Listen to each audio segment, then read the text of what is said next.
Hello guys, সবাই কেমন আছেন? পুরাতন মসজিদগুলোর নির্মাণের মুঘল, তুর্কি, আরবি ও স্থানীয় স্থাপত্য শৈলীর প্রভাব দেখা যায়। গম্বুজ, মিনার এবং খোদাই করা নকশা সাধারণ বৈশিষ্ট্য। প্রবেশপথের আরবি ক্যালিগ্রাফি বা পবিত্র কোরআনের আয়াত উৎকীর্ণ থাকে।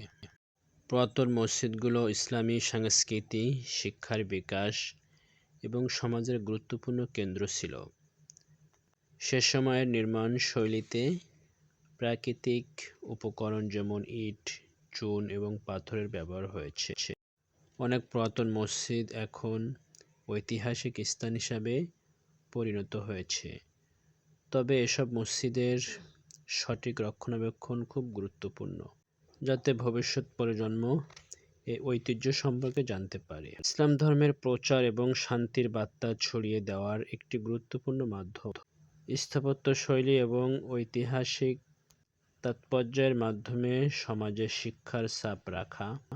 এই মসজিদটি খুলনার কয়রায় অবস্থিত, প্রায় 500 বছর পূর্বে নির্মিত। মসজিদটির নির্মাণ শৈলী স্থানীয় স্থাপত্যের প্রভাব প্রতিফলিত করে, যা ঐতিহ্যবাহী ইসলামী স্থাপত্যের সাথে মিশ্রিত। মসজিদটির দেওয়াল ও গম্বুজ খোদাই করা নকশা।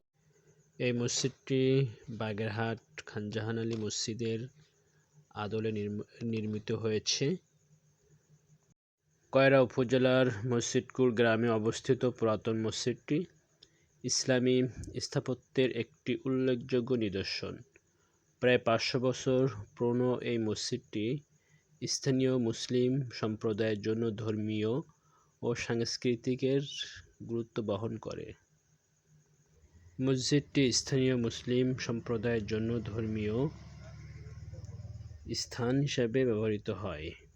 এটি স্থানীয় ইতিহাস ও সংস্কৃতির অংশ বা প্রজন্ম থেকে প্রজন্মে স্থানীয় জনগণের মধ্যে ধর্মীয় ও সাংস্কৃতিক মূল্যবোধের প্রতিফলন ঘটায়।